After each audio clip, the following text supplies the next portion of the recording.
It was a freezing December night, and Daniel Morgan, a highly successful businessman, stood outside an upscale restaurant, impatiently checking his watch.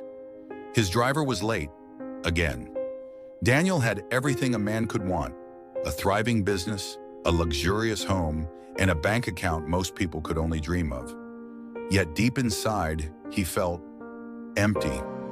He worked long hours, rarely saw his family, and felt as if life was slipping through his fingers.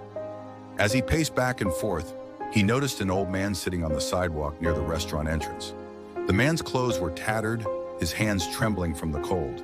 His head was bowed, and in front of him was a small cup with only a few coins inside. Daniel hesitated for a moment, then reached into his pocket and pulled out a $50 bill. He walked over and dropped it into the cup. "Here," Daniel said, barely looking at him. "Get yourself something warm to eat."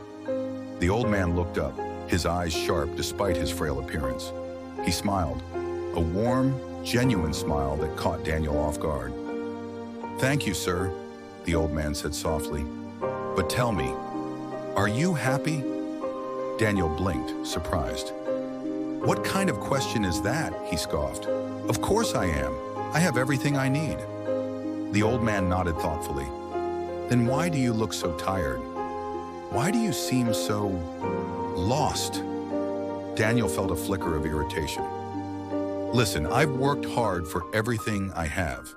I don't have time to sit around and think about happiness." The beggar chuckled.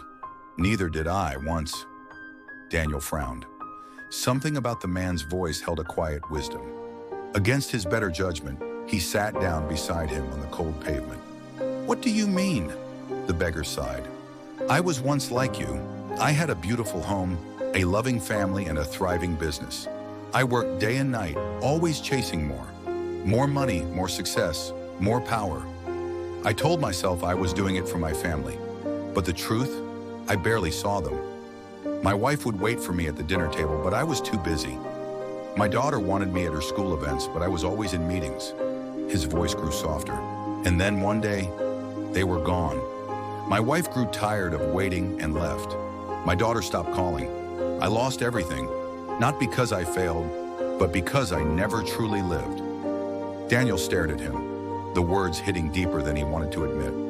"You gave me money," the beggar continued, "but let me give you something more valuable: wisdom. Success is nothing if it costs you the people you love. Money can buy comfort, but it can't buy time. And time, my friend, is the only thing you can never get back." Daniel sat there speechless. He thought of his wife, who often ate dinner alone, his son, who had stopped asking him to play, the empty feeling in his chest that no amount of money could fill. A car honked in the distance, breaking the silence. His driver had arrived. Daniel stood up slowly, reaching into his wallet. "Let me help you. I can get you a warm place to stay." The old man shook his head with a gentle smile. "I already have what I need, but you, my friend, still have time to change." Daniel hesitated, then nodded. "Thank you."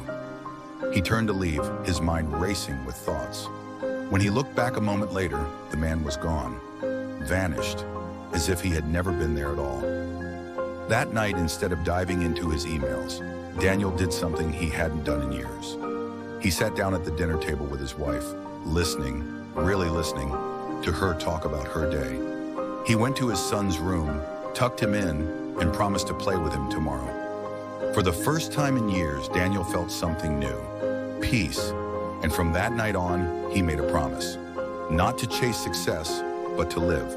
Moral of the story: happiness isn't found in wealth or status. It's in the moments we share, the love we give, and the time we spend with those who matter. Because in the end, time is the most precious thing we have. And once it's gone, we can never get it back.